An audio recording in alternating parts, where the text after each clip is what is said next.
Hello, everyone. My name is Rhonda Fox, and I am the founder of Persist. I am honored and thrilled to welcome you to our first ever Brunch Club. And so, really quickly, I'm going to give you a little background about Persist and our new Brunch Club. So, Persist, we are a fast growing network of women and allies who connect about politics. But every so often, we need a break from politics. We need a break from the doom scrolling. And burnout is not a badge of honor. Joy is. So, this brunch club is our effort to put pause on the politics for a little bit and to refill our cups, reset ourselves for the fight ahead. Because again, burnout is not a badge of honor. Joy is. So, welcome to the Brunch Club. Now, I'm tuning in from Wilmington, Delaware, and I'll tell you about that in a second. But drop in the chat where you're coming in from because we want to know where you are. I see we've got some folks out in California, out in Arizona. Oh, I see North Carolina, which is my home state. Los Angeles. Welcome, everyone. Again, I'm coming from Delaware, and you can see my walls are empty because I'm actually moving from Delaware today.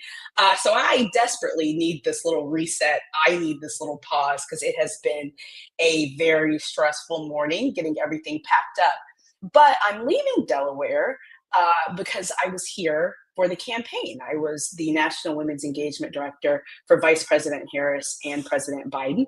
And I moved here last year filled with so much joy and optimism for what we believed would be an election that turned our way. But of course, I'm leaving in a different era, a different perspective. So I'm going to reset with all of you today. I'm going to process this, but I'm going to have some joy with you in this hour. So again, welcome to the Brunch Club. We're going to try to do these once a month. I also want to make sure if you signed up on our social media channels that you get your gathering guide. So we're actually going to send you a brunch gathering guide so you can host your own brunch at home or have a little virtual watch party for our next one. But what's really cool about that gathering guide is some of our favorite persisters provided recipes and links to the brands that they power. So take a look at that gathering guide, take a look at those recipes, and join us every month, the last Sunday of the month, for our hour of reset. So now I have the honor and the privilege of introducing my sorority sister, my former colleague on Capitol Hill, an all-around icon that you all should get to know, Joy Chaney. Well, hello, Rhonda. Hi, Thank you Joy. so. Hi. Well, first of all, I cannot believe you are doing this today and moving. Yeah. Okay, we're going to talk about luxury later. But those are the fun things that I look forward to unpacking over these gathered brunches. Not just about politics, but how we can live our lives, how we can have fun, enjoy with one another. This is going to be a great, great effort. And today is a wonderful kickoff. So I'm privileged. Rhonda and I, a couple months ago, we were just chatting about what she was planning to do with Gather, building off of her success with Persist. And she thought it would be great if we could highlight women who, sometimes they get acknowledged and we know them. Other times, maybe a small group knows them, but not everyone. And so we wanted to call them the real ones, a real one toast. And so she offered and asked if I would do it, and I was happy to do so today. So I want us to center ourselves wherever you are, if you're watching the recording afterwards or you're watching live. I want us to begin to think about women who are not unknown and they are not unseen because we see them. And they are our mentors, our mothers, our sisters, our friends, and they are our leaders. But sometimes, we want to make sure the history books capture them, which means we have to capture them and we have to say their names publicly, right? Behind every movement, every family, every company, these women persist. They exist and they gather for our benefit. And so we want to acknowledge them today. So I'm going to start with a quote from Marian Wright Edelman. She said, "You can't be what you can't see." But too often we've seen the work of women, but they just don't get the credit. We're going to change that today. And maybe it's a woman who is in your family, right? Maybe it's a woman in your family who people acknowledge a lot, but not everyone knows that the work they do. And I want to call the name out. I'm going to call out the name of one right now, my aunt Deborah Allen. Maybe you have a Deborah Allen, and in this moment what I want you to do is I want you to go to your comments, and I'm looking at the comments, and I want you to call out the names of those women. Let's start with some names in your family, folks that need a shout out because they've been doing good work. I'm naming Deborah Allen, my aunt from Orlando, Florida. Maybe they're women working in their community who've been luminaries within the community, and everyone knows them within the community. They are the heart of the community. Maybe I'm going to call out my name, Olivia Cheney. That's my mother, who's a doctor in Orlando. Call them out. Call them out. Maybe they're women working at the federal level, the national level. Maybe those women, I don't know, had whole organizations that they lead, but we don't always know the work that they are doing. Maybe it's not even focused on gender. I'm thinking about Sally Greenberg, who's executive director of the National Consumer League, right? An age-old organization that defends the rights of consumers. Michelle Jawando, a new leader at Omedia Network who's working in technology, or Noreen Farrell out in California, leading a national org focused on gender justice. But you know what? Maybe they're not working at the federal level. Maybe they're working at the local level. I live in the greater Washington, D.C. area. I'm thinking about Heather Hairston, who's executive director of Girls Inc. DC. Or maybe Karen Mulhauser, who's started the Women's Information Network. Any winners in here? I want you to call out folks who are working at the federal, working at the local level. Karen Mulhauser, who started Women's Information Network 40 years ago and is now starting the Women's Intergenerational Network, now that she's almost in her 90s. She won't mind me saying that because she is a luminary and is deserving of calling out those years. I want you to put their names in this chat. And what we're going to do is we're going to capture these names. And every time we have a brunch, we are going to call out their names. I see someone listed a state senator. That's great. We want to list those people who are working in your community, known and known only to you, who are doing great work. And what we're eventually going to see, we're going to build this plane as we fly it. We're going to decide how we want to acknowledge them. And we'd love to have your comments. We'll give you an opportunity. I hope Rhonda won't mind. Give you an opportunity to give us feedback on how we ought to do something with the names that we're gathering here. How we need to write up their bios. How we need to acknowledge the work that they do. How we need to acknowledge the real ones in our lives. So I know I cheated. I named a lot of names, but they were examples to get you started. I'm actually going to name one person. I hope some of you all know. Her name is Erica Maritzigu. And she was the first person ever to hold a senior role in the White House, reporting directly to the president, where her focus was on Asian Americans, both in outreach and public policy. She worked in all 4 years of the Biden administration. And she now and her daughter, Vianne, they're now living in Hawaii, doing this work and continuing this work. But for 4 years, she flew all over the country. Does anyone know? Does anyone know Erica in the comments? I'd love to shout her out if you do. But she flew all over the country and all over the world, promoting the interests and the needs and the causes and cares of the Asian American community in America. And it was, such a great thing to see her step into a role that had never been created before. And she did it. And the reason she even had that role is that women senators demanded that role be created. And they did it, and it was created. And now we know every administration, especially Democratic ones, and we hope perhaps one day Republican ones, will have someone who is dedicated to focusing on the Asian American community in this country, which is so important. And so she's my real one for today. I look forward to highlighting more, and I want more of these names. Throw them in the chat. Maybe they're your local postmaster. Maybe the person working at your grocery store. We want to hear who are the real ones in your life. And with that, we toast to them. Thanks, Rhonda. Back to you.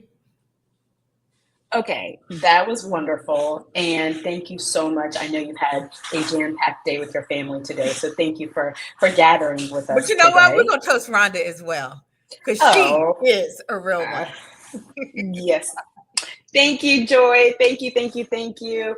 Okay, so I'm reading all of the things in the chat. Let's keep those toasts going. We're going to make this a major part of our network.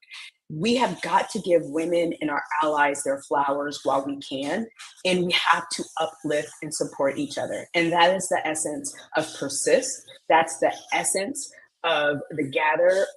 We have to go together. And I see Amy of Centralina, who's the chef and owner of Centralina, just joined us. She so graciously contributed a recipe to our gathering guide. So make sure you have your gathering guide. But really quick before we get to the substance of today, our book club session, I want to share who I want to give a toast to.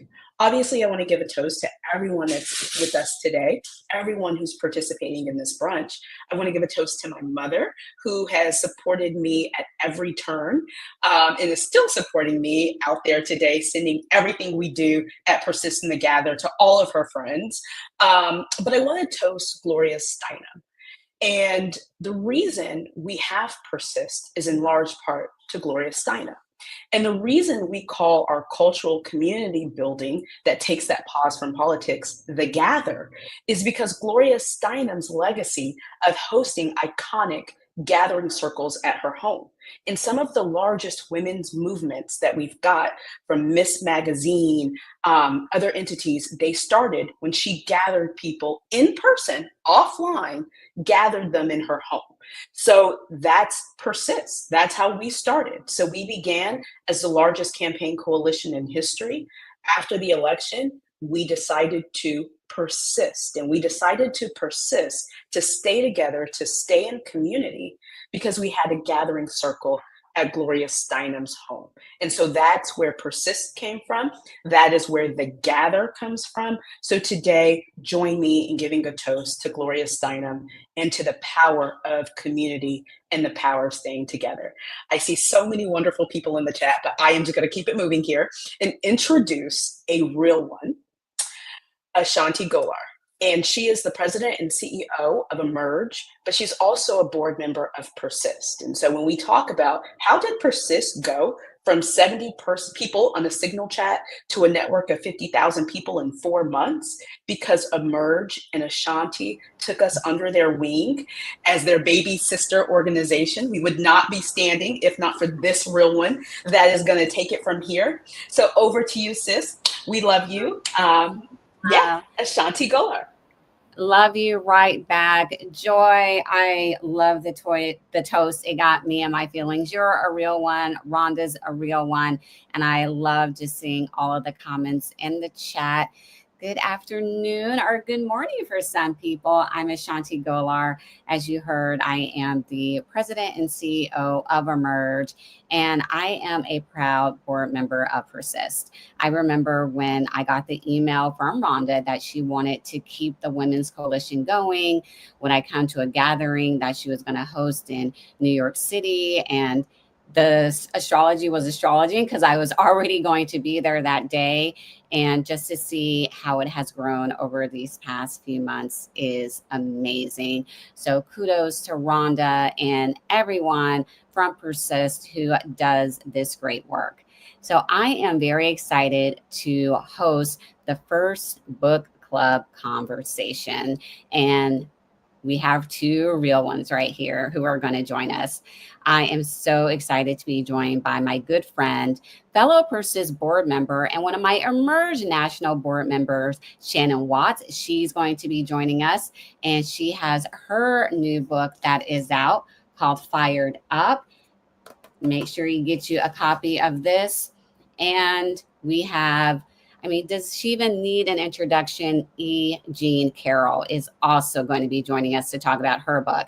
And I am listening to her book via audio because I'm like, I want to hear all of this. And y'all, I've gone to chapter 5, 'tis the night before the trial. you want to read this book. So, Shannon, E. Jean, please join me for this great conversation. Hello, lovely ladies. How are you this Sunday? So thrilled to be here. I'm I thrilled. Shannon is exactly the word. I have never seen women with the ability to gather like this. I've never participated in anything as powerful as this. Joy's toast brought tears to my eyes. I mean, it's very moving, lots of fun, and I'm thrilled to be here. Thank you for having me. Oh my goodness. So excited. I mean, EJ, your energy, just even before when we were preparing for this, everyone, you had us just all getting so ready for this conversation. That's because And I sit on a ball. oh my I'm goodness, on an I love that. exercise ball. I absolutely love that. So let's get into the conversation, and y'all don't worry, there will be time for Q&A. So think about what questions you want to ask these two fabulous women while we got them here. We're holding them, so get your questions in. But I absolutely love the books. As I mentioned, I'm reading them right now. But what really inspired you to write the book, and particularly in this moment, because books have to be written, a while before, but what you two have written, you have done it in such a way where it's still relevant and so important during this time. So, Shannon, let's go ahead and start with you. Well, when I was writing the book, I was actually imagining a Joe Biden, Kamala Harris presidency, which changed right before I was done writing the book. And then I imagined a Kamala Harris presidency. And I thought, oh, this is going to be a great way to get women fired up, get them to run for office, get them thinking about how they want to play a role in the world. And obviously was devastated by the outcome of the election. And yet the book, as you said, really felt right for this moment. Because what my book is all about is how women can marry their values, abilities, and desires and figure out uniquely for them how to come alive and how to bring those values and abilities to the rest of the world. It can be personally, it can be politically, it can be professionally. Because what I have seen so often in my career and in my activism is that women are taught to fulfill their obligations and men are taught to fulfill their desires. And so I really want that to be completely shifted, turned on its head. I want women to ask themselves every single day, what do I want? And this is just such an important moment for that in this world. I interview over 70 women for the book, including some Moms Demand Action volunteers, some Emerge volunteers, women from all walks of life. And it really is important to remember that you are never too old. It's not too late. We have our whole lifetimes to make a difference and to find fulfillment. Oh, I love it. And E. Jean, you just have to tell us about the book. Like, you are one of the women who continues to give the current occupant of the White House a run for his money. And we love to see it. Tell us about this book. And, I want to dive in just deep, particularly in this moment, because we know there's also a lot of stuff happening with the DOJ, and I don't want to, bring all of that in, but courage in this moment and in this time. Well, I am following Shannon's orders. Shannon said you're never too old. Never too old. I said, okay, okay. So here's the thing. My book is about one old lady who beats the most powerful man on earth twice.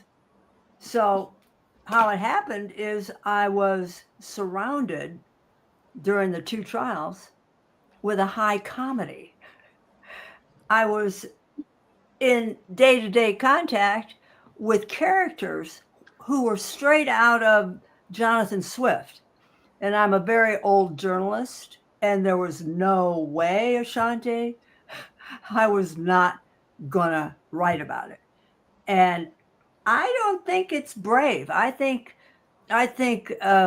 Shannon and I and you, Ashanti, and Rhonda and Joy, we all share a single attribute, and that is we have a lot of nerve.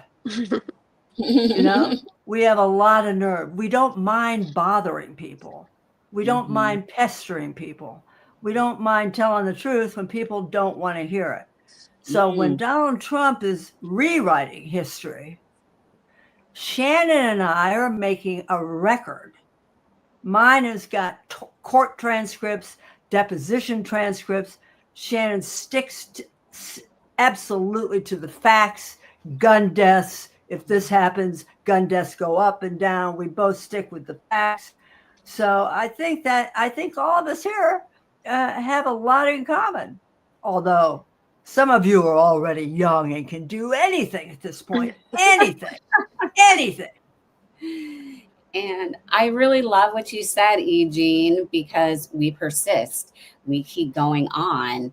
And being a journalist, you have other books, in addition to this one, what was the writing process like, given that you were talking about something that has been so high profile? People not only across the United States, but across the world know about you and what you went through. What were those feelings when you were getting it all out on paper? Oh, I couldn't wait for everybody to hear what actually went on. What was it like being in the courtroom with Donald Trump? He was so close behind me. If I had reached back like this, I could have grabbed him by the hair. It was an astonishing experience and hilarious, as I said. On the other hand, I'm writing about a very tragic event, which has happened to hundreds of thousands of women. And so it was, oddly enough, Ashanti, when I started to write about it, even though you might think it was difficult, it was a relief. It was, Mm. right? A relief. And not only a relief, it was a release. It was all right Mm. there in black and white in those court transcripts. It was all right there when Joe Tacopina, the world's greatest defense attorney who's defending the criminal Donald Trump, banged on me when I was in the witness chair. Why didn't you scream, Miss Carroll? Right? Mm. Why did you laugh? Why did you go to this party? In other words, they were presenting a case where there's a perfect victim. And that perfect victim, number one, always goes to the police, always screams. After it happens, you never smile. You go home to your hovel and you cover yourself with a dish towel. That's the perfect victim. And that's what we were fighting against. That's one of the reasons why I and my brilliant attorney, Robbie Kaplan, one of the great legal minds of her generation, I think that's why we won, because it wasn't just for me, it was for all women who have been putting up with this bullshit for centuries. So there. Yes, and someone said it in the chat. I don't know if you saw it. It said, "E. Jean is such a baddie." Like, yes, you Thank you. absolutely are. And Shannon would love to hear more from you about the writing process, because moms demand, it has become this powerful movement with millions of members. And you were just fed up one day, and you were one person who said, "I'm going to make a difference. We're going to talk about this. We're going to do everything we can to change gun laws in this country." And millions stood with you. So what was it like writing about, founding Moms Demand, but also just the amazing leadership that you have contributed to society over these past few years, and all of the women who you have uplifted during your work? Oh, thank you, Shanti. I wanted to demystify this idea that I am a unicorn, that I somehow have more leadership ability than anyone else. I was just a stay-at-home mom of 5 kids in suburban Indiana when my soul was insulted. I just couldn't believe that 20 children and 6 educators were slaughtered in the sanctity of an American elementary school. that was how I got off the sidelines. It's not as if gun violence began then, because, I had been ignoring the gun violence that was happening 30 miles away from my home for so long. And it was just really a clarion call for other women who hadn't been paying attention to gun violence but needed to, people who weren't survivors even, to get involved in the fight in gun violence. And I was someone who had severe, lifelong, untreated ADHD. I had a debilitating fear of public speaking. I knew little to nothing about gun violence or the legislative process or organizing. And yet, it turns out I was exactly the right person for the job. We are all leaders. When we figure out what makes us unique leaders, again, mirroring our values, our abilities, and desires, which I have exercises and journal prompts in the book about how to figure out what yours are. That is truly when we come alive. That is when we figure out who we are and what we bring to the world. And I think it's wonderful that we're hearing so much about what women are doing in the world. When my mom was my age, she was sort of expected to disappear, and she was done with her role in society because she had raised a child. We don't have to do that anymore. We have a whole second half of our lives that we are allowed and able to live. And so that's really what I want women to be thinking about, right? Whether they're just graduating from high school or college, whether they're young women or moms with a career, whether they are empty nesters like me, or whether they're in their 60s, 70s, 80s, and beyond. We have so much to bring to the world as women. And really, I think that what we need to be thinking about is our legacy, right? We all have a legacy. It's not your name on the side of a building. It's not a philanthropy. It is simply living your life in a way that is authentic to you. We all have so much to contribute. And Shannon, I've been following the book tour. It seems just so fabulous. And I love when there's the video clips of you dropping your words of wisdom. What has the response to the book been like? And in particular, I would love for you to tell people about Firestarter University. It's amazing. As I mentioned, I am an introvert. It is not my most comfortable place to go out and do these book tours. And yet, when we're talking about filling your cup and feeling restored and having faith and hope in the world, it is coming together in these kinds of conversations. It is gathering online and in real life and learning what women are doing. They have such amazing stories, and we need to be sharing more of those. I really don't believe you can live on fire on your own. It does require a community, or as I call it, a bonfire in the book. So two things are really interesting. One is Firestarter University. If you buy the book, you get to enroll for free at firedupbook.com. We already have over 800 women who have signed up for Firestarter University, a free online course that starts in September and lasts a year. So I'm really excited to go through the book together. And this is your bonfire. These 800 women, plus hopefully we'll get to about 1,000. Those are the women who will help you figure out what makes you come alive and actually go through the process of taking these baby steps toward it. And then the other thing that's just sort of amazing to me is that women are taking the book and using it in real life. Over 35 different groups in 17 states have taken the book, and they're starting bonfires where they live so they can talk about political, professional, and personal empowerment together. And that is the whole point of the book. I'm so excited about that. Oh my goodness. Just absolutely love it. Congratulations. And Eugene, same question for you, because, when you've won your trials, I've seen the comments from women who appreciate you fighting back, pushing back. And you said it so perfectly. They always try to say there has to be a perfect victim. What are some of the things that you've heard from women in response to your book? I am in awe of Shannon. I mean, All 800, are. no, really, 800 women signing up for anything blows me away. I mean, really, because as you said, we've got obligations and we should start looking at our desire. The reaction to the big wins.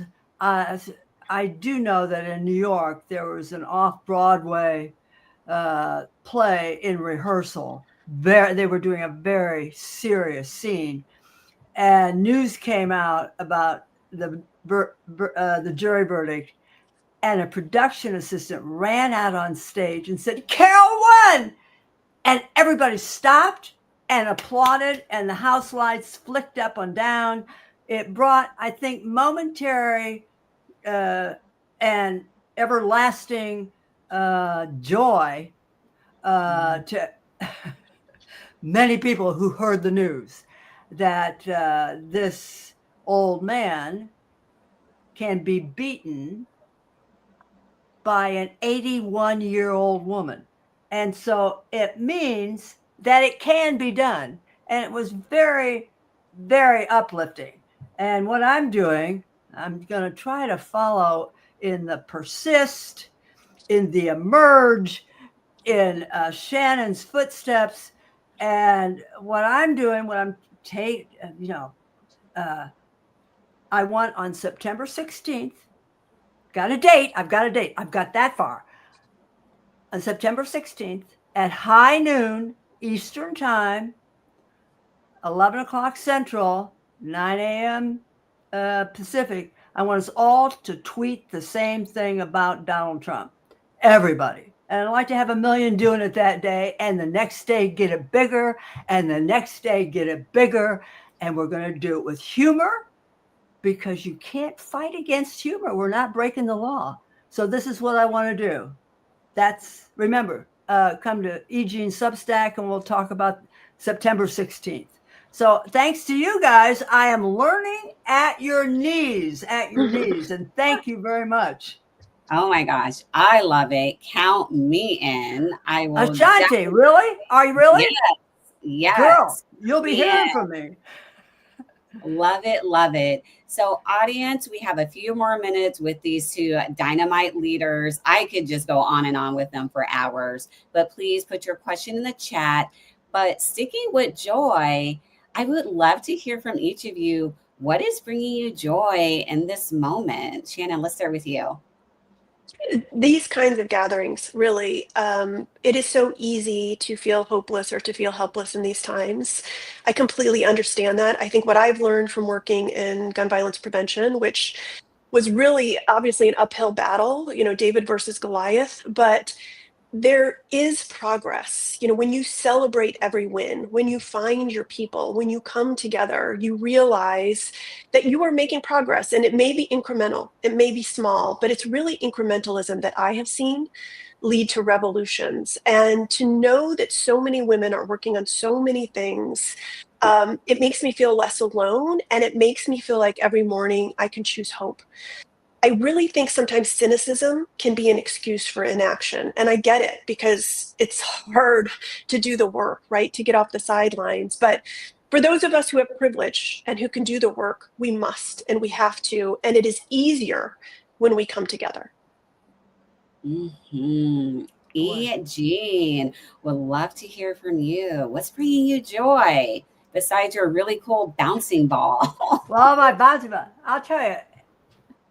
I'm going to use a curse word, but whenever it comes along, grab that motherfucking joy. Whatever it is, maybe it's your dog bringing the ball back to you. Maybe it's a white tea. Maybe it's this gathering. Maybe it's the way you're inspiring me. I just feel full of happiness just looking at your faces.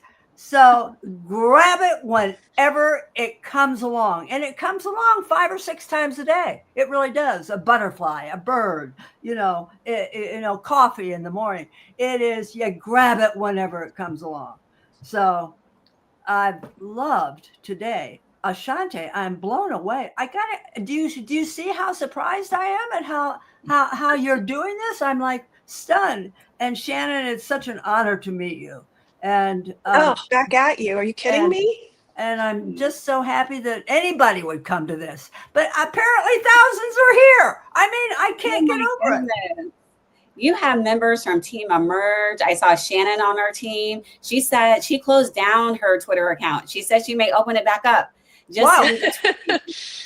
Wow. We are so inspired by both of you. And I love this question. We have one from Larissa Reinhart, who has the female body politic. If you're not following that, please follow Larissa, another amazing leader who is uplifting the work of other women. I just got to talk with her, love the conversation. But for both of you, what is the first step women can take to find their purpose and power? Let's start with you, Jean.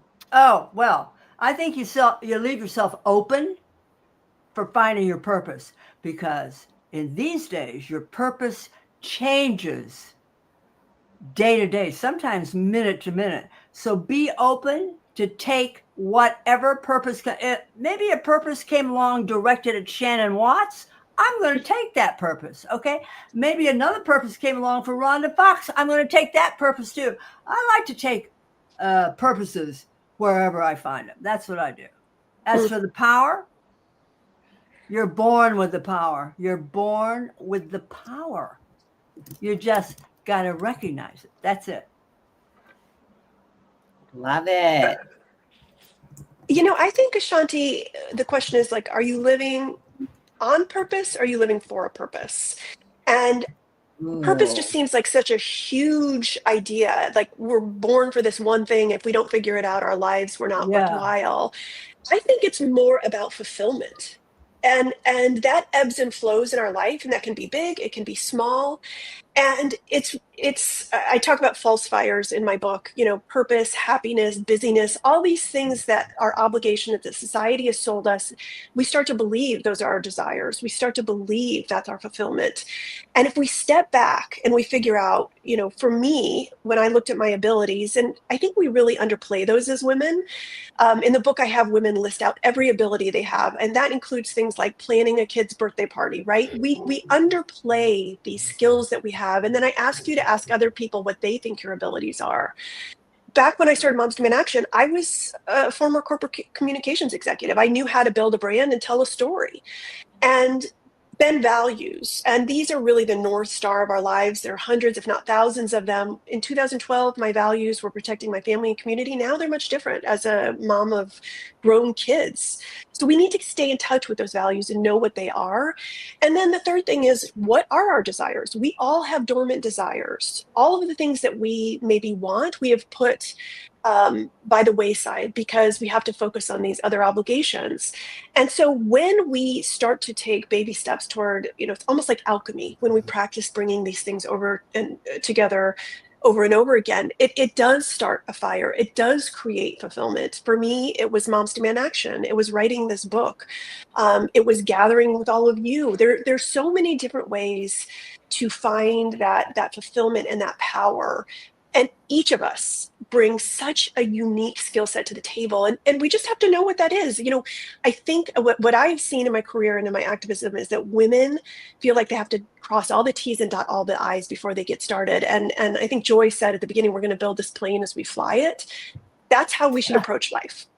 That's cool. Mm-hmm. I absolutely love it. And I see like Joy in the chat, coffee in the morning is one of life's joys. Oh. Agree, but for me, coffee any time of day. I'm an iced coffee girly if you know me. So I do want to take this question from Persist from the network before I close us out, because we do have some amazing speakers after us. What are each of you reading right now? I'm reading Pranksters and Autocrats. It's about how you really bother autocrats by coming at them from a different.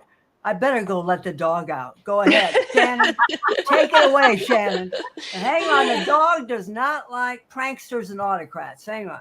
Yes. Okay. Well, I just read The Names, which is an excellent book. I'm reading a book, I can't remember what it is, but it's about John Lennon and Paul McCartney and their relationship. And then the book that I always recommend to anyone when they ask me what one of my favorite books of all time is The Heart's Invisible Furies by John Boyle. Maybe it's Boyne. It's so, so excellent. The Heart's Invisible Furies. Oh, I love that. All right. The doggy is out. Jean is back. She's going to tell us more about pranksters and autocrats.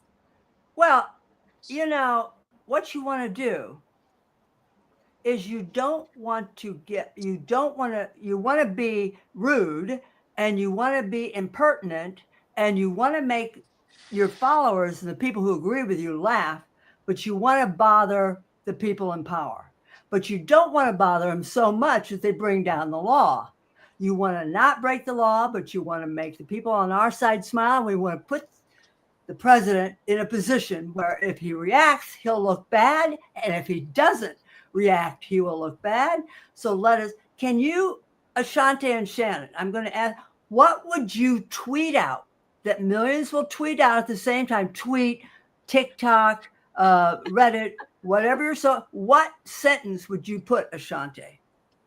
Look, I'm not going to lie. I'm going to have to work with my comms team on it because I think what I want to tweet, they won't let me tweet. Well, no, what would it be? What would it be? My social media accounts taken away, but I have a lot I want to say. Well, we have somebody from the I Had It podcast who wants to say Trump is a whiny little titty baby. That's, for instance, we keep it light. We keep it, we're not going to break any laws. Shannon, what would you like to tweet? I mean, certainly a lot of different things with expletives, but I think the most powerful thing is just that he's losing. He will not win this battle. Mm-hmm. You will not win this battle. I love it. Now, see, Ashante, she did not have her comms team come up with that. She was not calling on no comms team for that. That's good. I like it. I love it. Like she said, I mean, I really want to tweet some expletives, so I'm gonna have to work with my comms team to get it together. Ashante, here's one thing you don't have to work on. Your hair looks fabulous today. Thank you. That looks incredible. I mean, it's unbelievable. Okay. Oh, thank you so much. Jean, Shannon, I have enjoyed this conversation so much. So there's Jean's book, Not My Type, One Woman versus a President. As I said earlier, I'm listening to it. So it's pulled up on my phone right here. And then we have Shannon's book, Fired Up, How to Turn Your Spark into a Flame and Come Alive at Any Age. Thank you all so much for joining us for our first book club conversation. I hope you enjoyed it, and drop what you're reading in the chat. I want to know. Yes, thank you to the three of you. And Ashanti, don't you have a book coming down the pipe that we will be doing this for in a couple of months? We do. I am currently writing my first book. It's going to be out in March of 2027, and it's called Still Rising, How Women Continue to Change the Face of Politics. And I talk about Rhonda and Persist in the book. I talk about Shannon. I talk about Jean. I talk about so many women who I actually see in this chat. And I really just want to do that practical guide that goes back to what was said earlier by Shannon. We're all leaders and we all start somewhere. We can all get involved. We have a purpose. And I really just want for women to know that right now. And I even just have a chapter on self-care. Like, what are the things that we can be doing to make sure that we are protecting our energy and our peace during this time, because we absolutely will win. He is going to lose, but I want to make sure we're taking care of ourselves too during this time. Yes, thank you so much for that. And so our promise to you all with this brunch club is that we won't keep this going all day. We're going to try to do these in an hour because we respect your time and we know that you're busy. And so we've got one more speaker that's going to close us out. But before I sign off and get back to the heft of moving, I want to just say, for the Persist Network, for Gather, what Jean said about all of us having nerve, we are here to help you harness your nerve. We are here to be your champion. We are here to be your community, because that is the essence of what we're here for, is to build community. Because when we go together, we can do wonderful and great things. We can beat the enemy when we go together. We can advocate for our community and the issues that we care about when we go together. And when we rest together, we're better prepared for the fight ahead. So this is where you come to harness that nerve, because we are your support system. And to close us out, there is a very special friend of ours, Lauren, who's stepping in for someone you all know, Caroline, who unfortunately had a death in the family and couldn't be with us today. But what's so interesting about both Caroline and Lauren is we met each other not that long ago. We met each other at a gathering at a bar in Detroit because we were there for a Women for Harris Leadership Forum event. I had come in from a field event out in Detroit somewhere, and I see these Women for Harris signs. I'm like, those look like my people. And so I just went and crashed their cocktails. And that's the power of community. Like that's literally when you just sit down and have a conversation with someone, you never know what it could lead to. And look, it led to this because we are all at this building out persist. So I want to thank everyone for joining. I want to thank everyone who participated in this event.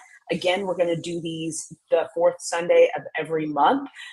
Follow us on social media. We're the Persist Network or the Gather on IG. Follow us, sign up for our newsletter. And one of the cool things that will be rolling out in the next few weeks is our own digital hub. We're doing our own branded app so we can have these conversations away from the algorithm, away from the disinformation machine. So stay tuned to that. So Lauren, my good friend, I am going to kick it over to you to close out our first Brunch Club. Thank you. Thank you. Thank you for having me. So the thing that is really interesting about me closing out this moment, I'm an event planner by trade. So gathering has been my entire career. It has been the cornerstone of everything that I do professionally and also personally. So to be in this space and to find ways to gather across the country when we're not able to be in physical community with each other, we can still be in community in ways like this. And it can be big ways, like we're modeling here. Also smaller ways. I know my friend Ashanti and I are planning another little private gathering via Zoom later this evening. So we can find ways to connect with people. You find your people, whether or not you are finding them in your own physical community, and you're having coffee and you're getting together and you're really fueling each other to keep going. I saw a lot of coffee love in the chat here. But I think that we can still have that same kind of impact in these virtual spaces. And I have been taking notes. Jean and Shannon, I have a page full of notes of inspiration that you have given me. For me, I'm really considering how I am moving through this next phase of my life as my children are a little bit older, and I'm feeling a different sense of drive to show up for my community beyond volunteering in nonprofit events. How else can I show up? What else can I do? And are there bigger ways that that I can be involved? So I think that we're used to, especially as women and especially as mothers, being told that we need to play small. We need to fit within society's prescribed box for us. And being with these women, it is proof that you don't have to play small. Take up space, be big, and do it joyfully, because the burnout is real and the exhaustion is real. And he's not going to win, but we have to maintain our energy as we carry this through to the finish line. So, I think that this has just been such a really special, beautiful expression of sisterhood and camaraderie and community. And I'm just really honored to be a part of it and to be here with everybody today. So with that, continue to move forward, make connections in your local communities and in these online spaces. Please go follow the Persist Network on all social media platforms. And I will be seeing you in community here and in the future. Thank you for joining us. Bye, everyone.